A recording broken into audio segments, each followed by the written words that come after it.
retrouvé ces bergers qui, dans notre premier reportage, laissaient éclater leur colère. Patrick, Jean-Pierre, ont-ils trouvé les moyens pour protéger leurs troupeaux? Cette progression des loups aujourd'hui peut-elle être encore endiguée? C'est Nicolas Vanier, aventurier du Grand Nord, réalisateur, écrivain, qui viendra nous rejoindre. Mais auparavant, regardez la suite de notre reportage, les crocs de la colère. Un éleveur qui court après son agneau échappé, rien de plus banal dans ce massif des Vosges. Recule.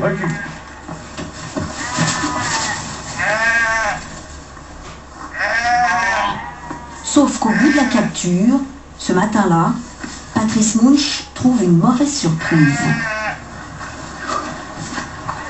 Voilà. 3 traces de crocs. Une là et une là. Ah, qu'est-ce qui s'est passé? Il s'est fait attaquer par le loup, je pense. Hein. Donc, il est rescapé, mais bon, à mon avis, vu les traces de crocs, pas terrible. Hein. C'est déjà la 10e victime en 3 mois chez les Munch, depuis que la bête est de retour. Patrice Munch travaille avec son frère Olivier. Les 2 hommes ont fait le tour de leur troupeau. Mais t'as bien fait le tour de ton parc ce matin? Ah oui, ce matin, j'ai des faux. Ce matin-là, cette brebis est la seule victime. Mais c'est une victime de trop pour Patrice Munch. Ça vous met en colère de voir ça? Au départ, c'était vraiment de la colère. Maintenant, c'est un peu de la désolation, surtout. Quoi. Parce qu'on élève des bêtes, si c'est pour se les faire manger, c'est pas le but du jeu, quoi. C'est pas le but du jeu. Après, bon, je sais qu'on n'aura pas le choix, de toute façon. Mais bon, c'est une partie de notre travail qui part en fumée, quoi. Qui part en fumée. Ce dépit, nous l'avions déjà entendu il y a 6 ans. C'était à 400 km de là, au cœur des Alpes, avec cette autre famille d'éleveurs. Non, on sent du dégoût, du mépris, enfin je sais pas, il faut comparer à quelqu'un qui tous les jours fait quelque chose et puis on lui casse son travail, et bon il a du goût à faire son travail, on lui casse son travail et puis on lui donne une indemnité. Ça veut dire qu'on travaille pour rien. On compte aujourd'hui 2 fois plus d'attaques de loups en France qu'il y a 6 ans. Chacune donne lieu à un constat qui permet aux éleveurs de se faire indemniser. Oh, il est trop long. Tu vois, il doit avoir un petit hématome là, c'est gonflé. Mais l'argent ne suffit pas. Là où le loup arrive, c'est l'écœurement, le découragement pour la relève. Pour moi, c'est pas possible. Moi, je veux pas courir tous les jours après les moutons, aller compter, voir les brebis mangées par le loup. Non, c'est pas possible. Ça nous change complètement notre méthode de travail, quoi. Et puis, on s'y est pas préparé, on n'est pas prêt du tout, quoi. Et dans les Vosges, on va avoir du mal de s'y adapter, je vous le dis tout de suite. Hein. C'est pas que je veux pas... C'est sûr que le loup, nous, on n'en veut pas. Faut être clair, quoi. Des éleveurs pas préparés, désemparés. Pourtant, les spécialistes s'attendaient à ce retour. C'est pas réellement une surprise, mais comme on le dit depuis longtemps, il était impossible de fixer un échéancier, de savoir quand le loup déciderait réellement de venir dans le massif. C'est naturel? C'est tout à fait naturel. Ce sont les animaux qui recolonisent le territoire qu'ils ont perdu jadis, et voilà, des fois ça va un peu plus vite que ce qu'on pourrait croire. C'est que depuis 20 ans et leur retour d'Italie, petit à petit, les loups avancent. Vers le nord des Alpes, une partie du Massif central et même les Pyrénées. 15% de territoire gagné tous les ans. Ils sont aujourd'hui près de 200, repérés jusque dans le Jura et cette année les Vosges. Mais avant d'en être sûr, il a fallu 3 mois de traque photo. Jusqu'à ce cliché de dos qui trahit le pelage du loup. Et celui-ci de profil qui ne laisse plus de doute. Depuis, l'administration est sur les dents. Et face à l'urgence, pour arrêter ce tueur en série de brebis, la préfecture mobilise les grands moyens, la gendarmerie. Sur la parcelle, c'est plutôt calme. Donc les brebis ne sont pas effrayés. Un tueur qui leur donne bien le fil à retordre. C'est un tueur efficace en tout cas, c'est un tueur qui agit de manière complètement aléatoire, donc c'est vrai que c'est particulier. Le but c'est aussi de montrer que vous êtes là. Oui, tout à fait, de montrer aux éleveurs et à la population qu'on mène nos patrouilles sur l'ensemble du massif et qu'on on ne les laisse pas seuls face à cette problématique. Mais ce genre de patrouille ne rassure pas vraiment les éleveurs, qui à l'heure d'Internet essaient de comprendre ce qui va leur arriver. Oui, alors bonjour, moi c'est Olivier Munch. En ligne, Jean-Louis, berger dans les Alpes, là où la cohabitation entre hommes et loups pose problème depuis près de 20 ans. Au début, tout le monde a peur, et après ça s'atténue, ça se calme un peu. Vous avez la pression aujourd'hui parce que ça démarre, vous avez peur pour vos bêtes. Je vois vraiment pas comment gérer tout ça, quoi. Ça me semble pauvre. On a tout entendu, hein, et vous allez tout entendre. Alors vous allez entendre d'abord que chez nous on y arrive. Et que Oui, mais ça on l'a déjà entendu, hein. Ça se passe bien ailleurs. Quelles que soient les mesures qu'on prend, il faut les faire financer. Il ne faut pas hésiter à prendre l'argent parce que c'est en faisant que le dossier l'eau coûte le plus cher possible qu'on a un espoir de faire avancer les choses. On va essayer de mettre tout ça en application. Okay. Mais comment organiser la riposte face à une espèce protégée? Nous sommes repartis à la rencontre de ces éleveurs qui vivent avec le loup depuis des années. À 500 km de là, sur le plateau du Vercors, nous avons retrouvé Patrick. Il y a 6 ans, il vivait une année éprouvante, avec 10 attaques dans l'été. Nous l'avions filmé à fleur de peau, excédé par le loup et ses défenseurs.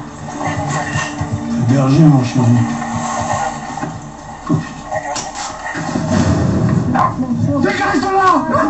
Il s'en prenait alors violemment à ces écologistes qui tentaient d'observer le loup à côté de son élevage. On y va. Attendez de me faire bousculer par quelqu'un. J'ai rien fait du tout. Non, t'as rien fait. Vous savez. T'as rien fait. Moi, j'ai mal foutu. Et t'as rien fait. Hein? Bon, écoutez, moi, T'as rien fait, toi. Je me suis... T'as rien fait, moi, j'ai foutu, là. Mais t'as rien fait. Vous n'avez jamais rien fait. Viens me remplacer, hein, si tu fais. Viens prendre le bateau. Et tu vas à la cabane. J'en peux plus les voir. J'en peux plus les voir. En revoyant ça remonte. La colère, elle est encore là, quoi. Ça n'a pas changé, quoi. On a toujours les mêmes discours. C'est toujours pareil, quoi. Ces écologistes, vous vous en prenez à eux? Vous feriez ça aujourd'hui? Pareil. C'est pour ça que je les côtoie pas, pour pas m'énerver, mais je supporte pas leurs discours, leurs mensonges. Je supporte pas tout ce qu'ils ont fait, quoi. Nous, on finit ce métier, on est à l'agonie, quoi. Le loup est toujours là, les attaques aussi, un peu moins nombreuses. Patrick a toujours été indemnisé pour ses brebis et reconnaît que depuis 6 ans, d'autres aides ont même amélioré son quotidien. Ça, c'est la cabane que j'ai construite avec des amis en 1970. Une vieille cabane de briques et de broc où il dormait les 4 mois d'estive jusqu'en 2007. C'est le conseil général, avec l'aide de l'ADEME et des subventions européennes, ils nous ont fait ce magnifique chalet. Voilà. Bon, pour résumer, le loup, il a payé un beau chalet. Panneaux solaires, douche, 2 chambres, tout le confort pour permettre au berger, plus fatigué depuis l'installation du loup, de mieux se reposer. Mais il y manque le principal. Sa femme, Catherine. Nous l'avions également filmée il y a 6 ans. On va lui mettre de l'huile de câble pour soigner sa blessure, là, vu qu'elle a été mordue par le loup. Elle s'occupait alors des brebis blessées et, malgré toutes les difficultés, nous confia sa volonté de continuer. C'est ma vie, c'est ce que j'ai dans le sang. Je pense que, oui, je peux pas faire autre chose. C'est une passion. Ouais. Au fait, quand je réfléchis en tant que femme, j'ai mon mari, mes garçons et mes brebis. J'ai pas plus, mais j'ai pas besoin de plus non plus. Mais aujourd'hui, Patrick est seul. Catherine a jeté le bâton. Trop d'attaques, elle ne veut plus monter dans les alpages l'été. C'est Gigi, un éleveur venu de Savoie, qui l'a remplacé. La nuit venue, c'est désormais avec lui qu'il parque les moutons pour les protéger.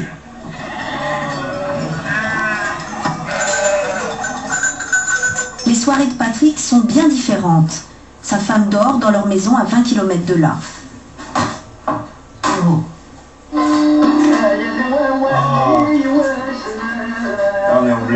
Le chalet tout neuf n'a pas effacé les images de brebis tuées. Elle a ressenti plus fort. Les bêtes... Moi, en tant que femme, on ne ressentait pas pareil, là, tout ce massacre.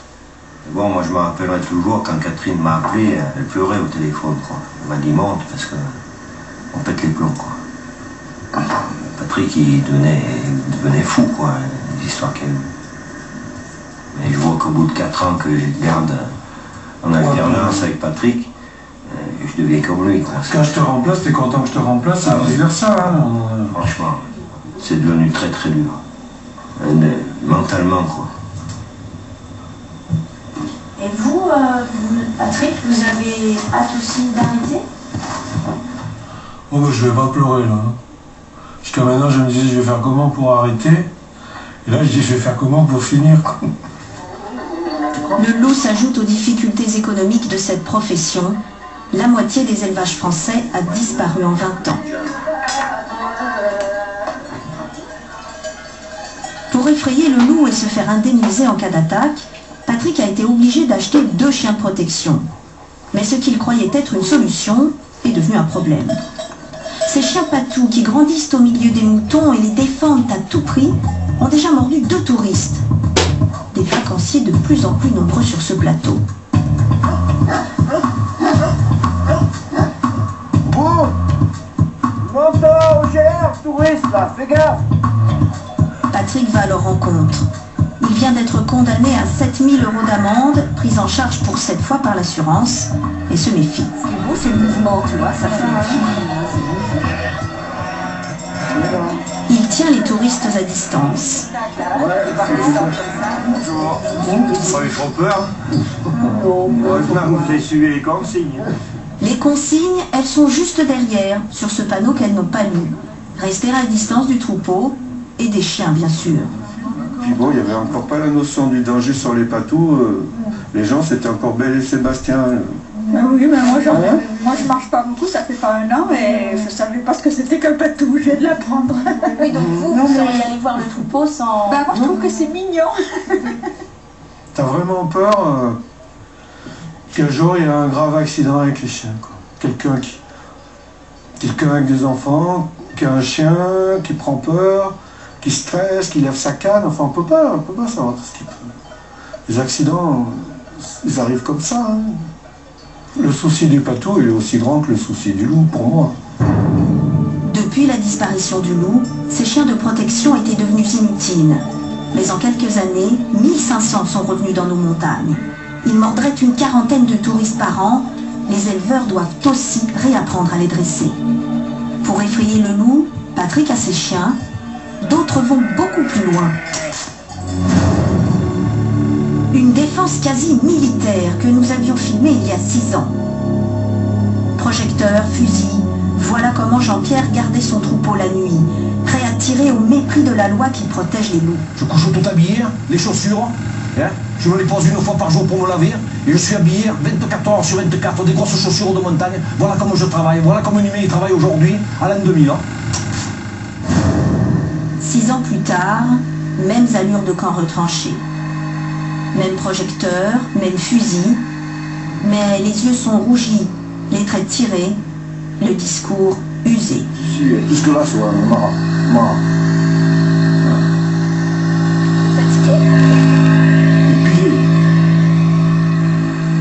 Alors, quand le loup rôde, pour tenter de se reposer un peu, il alterne maintenant avec un autre dispositif.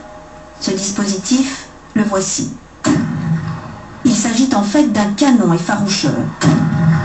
Un coup toutes les 10 minutes pour effrayer les loups. Vous voyez le bruit que ça fait, c'est pire qu'un coup de carabine, c'est encore plus fort qu'un coup de carabine, et quand vous entendez ça tous les 10 minutes, bon, c'est sûr qu'après la fatigue, vous arrivez à vous endormir, mais vous ne dormez pas tranquille. Épuisé, Jean-Pierre finira par s'endormir à 3 h du matin. Tout habillé, prêt à bondir pour tirer.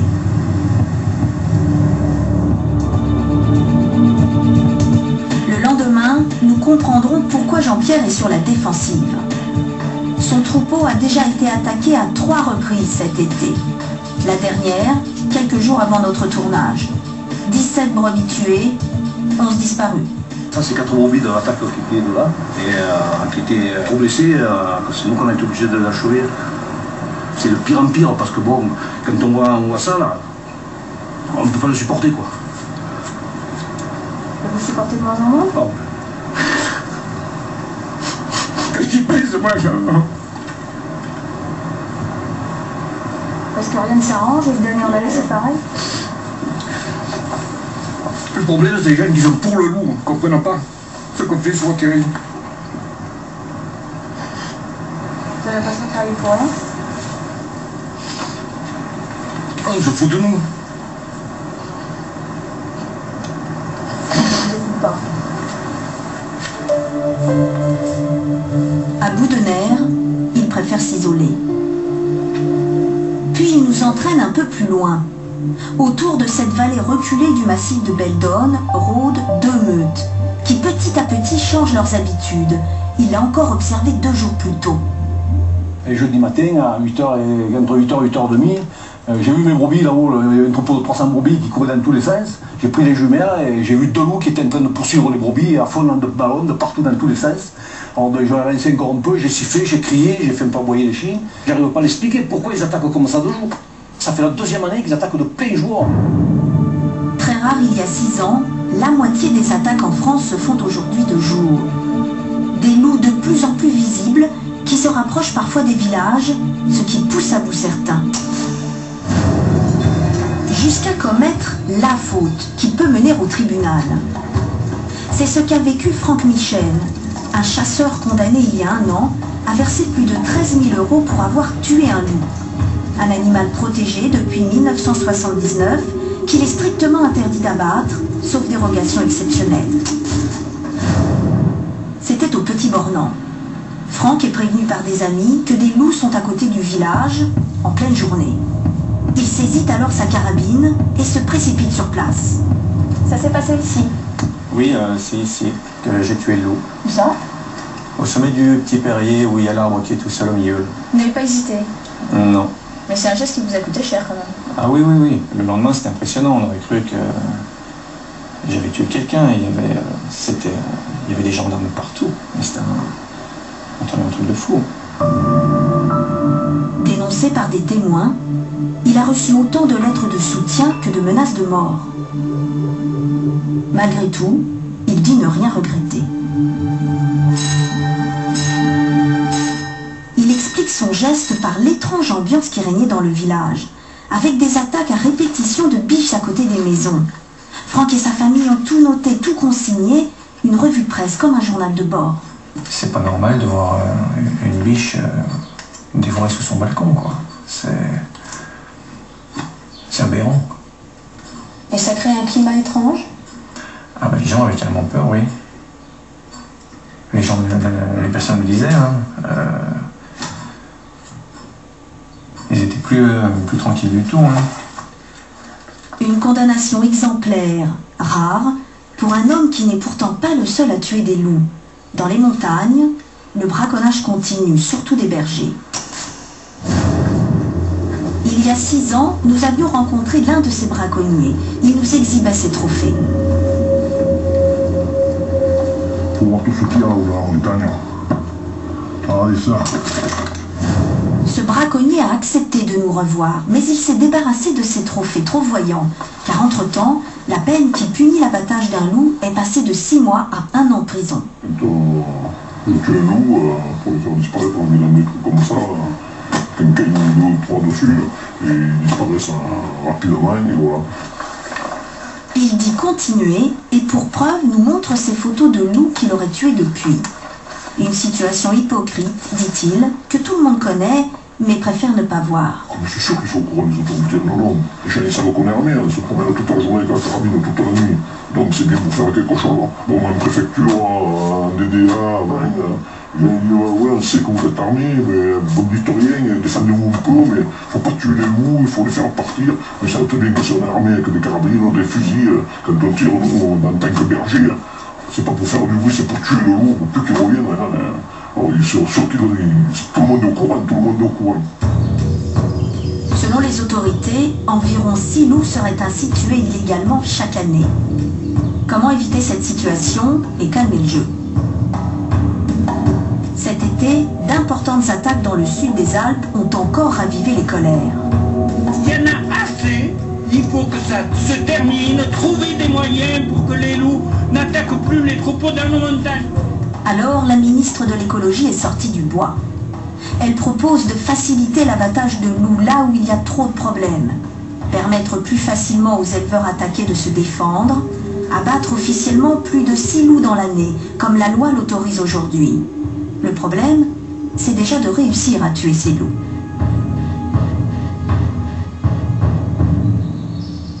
« 4 heures du matin. Dans ce petit village des Alpes du Sud, une dizaine de chasseurs se réunissent. Eux aussi veulent la peau du loup, mais rien de clandestin. J'en ai nombreux, non, ce matin? Oui, oui. Pour la première fois depuis 30 ans, ils ont le droit de tuer un loup en toute légalité. Pour cette battue, ils travaillent bénévolement sous les ordres de ces agents, la police de l'environnement. On ne prend pas le risque de tuer 2 animaux. Les consignes, c'est un animal. Donc quand il y a un tir, on arrête tous de tirer. Le travail de ces fonctionnaires, nous l'avions suivi il y a 6 ans. À l'époque, ils étaient seuls sur le terrain. Personne d'autre n'était habilité pour ce genre de tir.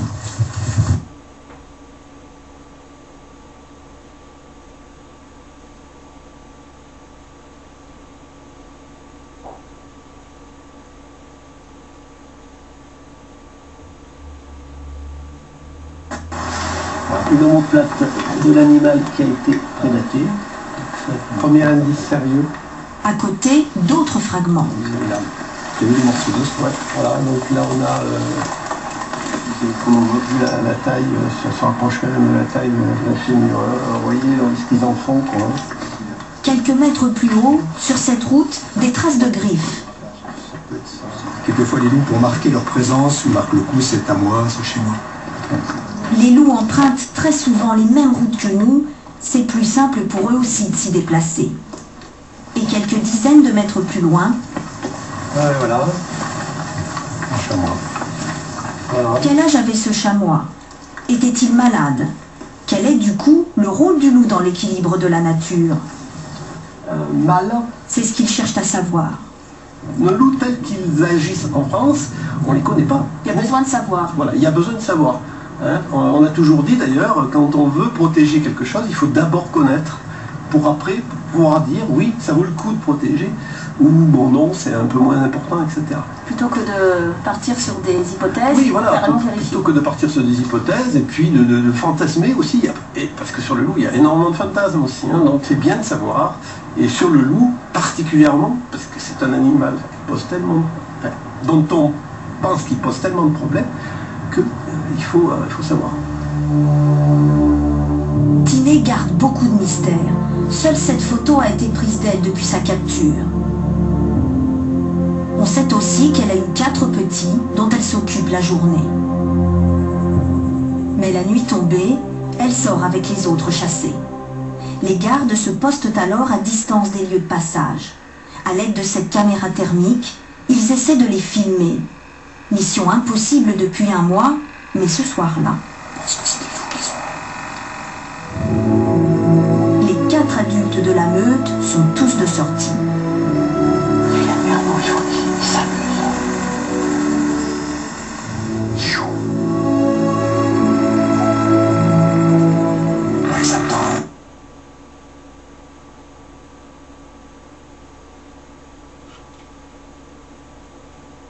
L'esprit de nos montagnes soit avec toi.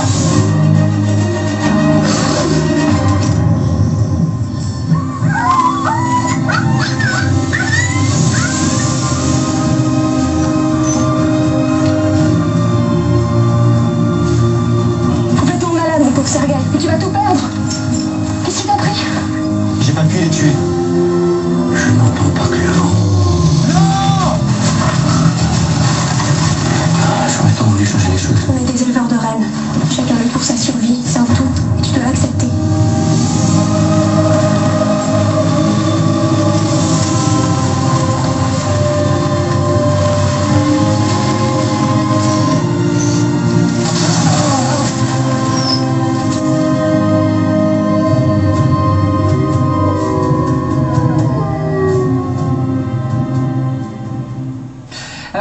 ce film, il est tiré de l'un de vos romans.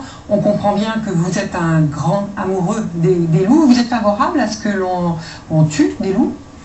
Alors c'est un très très grand amoureux des loups qui vous parle, et je vais sûrement en choquer beaucoup. Ma réponse elle est oui. Malheureusement, je crois que dans l'état actuel des choses, il faut identifier les zones où le nombre de loups n'est plus supportable au vu de ce qui se passe sur des territoires. Qu'est-ce qui se passe en France? Le loup a colonisé et maintenant dans des territoires où il y a une histoire, il y a des bergers, on l'a vu dans les reportages, il y a aussi... Il faut en parler. En France, il y a 1,5 million de chasseurs et le loup rentre en concurrence dans certaines zones avec les chasseurs parce qu'une meute de loups, ben, ça mange, ça bouffe tous les jours 2 chamois, un chevreuil, des cerfs.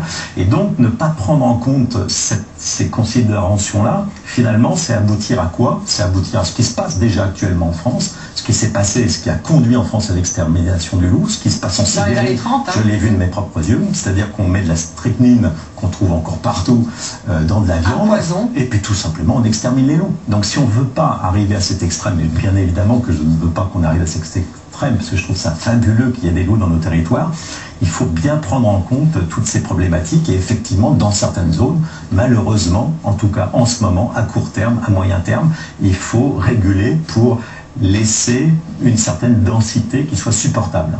Mais alors, est-ce que c'est pas un peu absurde d'avoir déclaré cette espèce protégée en 1979 et d'être aujourd'hui obligé de réguler, de tuer ces bêtes? C'est pas absurde du tout, parce qu'il y a une évolution à tout point de vue. Les populations de grands animaux, par exemple de chevreuils, de sangliers, de cerfs, sont d'une densité qu'on n'a jamais de toute l'histoire de la France depuis des millénaires atteinte. Les loups n'existaient pas, ou très très peu, il y a un certain nombre d'années. Il fallait absolument les protéger pour qu'ils se développent. Aujourd'hui, on n'en est plus là. On en est à une situation où, encore une fois, dans certaines zones, il y a une pression excessive par rapport à justement une période qui était 10 ans, 15 ans, où il n'y avait pas de loups. Et donc, il faut lentement laisser les bergers s'acclimater, évoluer, changer un peu leur méthode, mais il faut les accompagner, parce que sinon, encore une fois, on va très vite, et ça on le sent, au travers de vos reportages, on va dériver vers une situation où les bergers, vous savez, ils savent très bien faire, ils connaissent très bien la nature, ils connaissent très bien les loups, ils savent par où ils passent, et on va revenir finalement 50 ans en arrière dans une France où il n'y aura pas de loups. Ça, je trouve ça profondément dommage. Oui, mais alors, réguler en tuant un certain nombre d'animaux, est-ce que c'est quand même la solution? Parce que certains spécialistes disent, mais ça ne sert à rien, parce que de toute façon, la progression est telle que de toute manière, on est dans une situation de conflit. Hein. Alors déjà, si ça sert que d'un point de vue psychologique, je dirais que c'est déjà bien. Les loups, c'est des loups, des hommes, un territoire. Et surtout, il ne faut pas oublier les hommes. Et les hommes, c'est quoi? C'est des bergers qui font un travail formidable. C'est eux qui entretiennent nos montagnes. Si on n'avait pas les bergers, les moutons, les montagnes françaises ne ressembleraient pas à ce qu'elles sont. Et trop souvent, on entend... moi, je suis dans un monde où je vois beaucoup de défenseurs de l'environnement, d'écologistes qui ont des positions beaucoup trop extrémistes. Donc moi, si vous me demandez dans quel camp je suis, je serais peut-être un petit peu plus vers les hommes que vers les loups. Et Dieu sait pourtant si j'aime les loups. Alors les loups, c'est pas seulement un problème peut-être pour les bergers, on sent bien que dans l'imagerie populaire, le loup c'est l'ennemi, c'est le diable. Ah, c'est incroyable. Moi, est-ce que vous comprenez, est-ce que vous pouvez nous expliquer pourquoi l'homme a aussi peur des loups? Vous en avez rencontré mais des dizaines et des dizaines lors de vos expéditions dans des territoires. C'est pour ça que je les aime, mais oui. Mais surtout, j'ai pris la mesure justement de cet état de fait lors de la promotion du film Loup. Je me suis rendu dans beaucoup de zones de province, rencontré beaucoup de scolaires, et j'ai pu voir à combien le petit chaperon rouge, la chaîne de Monsieur Seguin, provoqué dans l'inconscient collectif en France. Il y a tout un historique qui fait que lorsqu'on dit aux gens que c'est absolument impossible, parce que c'est impossible qu'un loup attaque un homme, ça fait partie des choses qui n'arrivent jamais. Au Canada, un grand magazine américain a offert une prime de 10 000 $, c'est quand même pas rien, à quelqu'un qui serait capable de prouver qu'il a été attaqué par un loup. C'était il y a 20 ans. La prime, elle est toujours en banque. Personne n'a jamais gagné. Donc, il faut effectivement aussi faire évoluer les consciences pour que l'on sache qu'en France, le loup n'est pas dangereux, parce que, je l'ai constaté, il y a encore beaucoup de personnes qui disent « Ah non, il ne faut surtout pas des loups dans la montagne. Moi, je vais pouvoir emmener mes petits-enfants se promener dans la montagne, donc il ne faut pas des loups. » Alors, toute dernière question. Vous les avez rencontrés, vous les avez vus dans leur élément sauvage. Pourquoi vous les aimez ? Je les aime non pas pour justement ce qu'ils représentent, cette image dont on parle, je les aime parce que c'est des animaux, j'ose prononcer le mot, profondément intelligents dans leur façon déjà de vivre socialement. Moi j'ai eu cette chance exceptionnelle de pouvoir vivre plusieurs jours en observant une meute de loups sauvages, une hiérarchie très stricte, un numéro 1, numéro 2, numéro 3, numéro 4, impressionnés par leur technique de chasse, très évoluée. L'intelligence, et je crois que ce qui me bouleverse le plus, c'est bien évidemment la beauté, et surtout c'est un animal avec lequel on a l'impression de pouvoir, un animal sauvage, c'est très rare, avec lequel on communique un petit peu. Ce que je veux dire par là, c'est que des loups, ça m'est arrivé, peuvent vous suivre lorsque vous êtes en traîneau à chien pendant des jours et des jours, et s'établit peu à peu une sorte de communication. D'ailleurs, c'est un animal avec lequel, si vous hurlez, il répond. Avec le grand corbeau, c'est le seul animal au monde que je connaisse qui répond à l'homme. Donc il y a tout ça, c'est tout un mélange qui fait que, en parler des heures. Effectivement, j'aime profondément le loup, et c'est pour ça que j'essaye de comprendre quelle est cette problématique en France pour qu'il reste chez nous. Merci Nicolas Vanier d'être venu nous faire partager votre expertise sur cet animal. Et puis avant de nous quitter, je rappelle votre actualité. Vous allez faire paraître 2 livres en octobre. Un roman, Le Grand Voyage, sur les peuples du Grand Nord. Et également La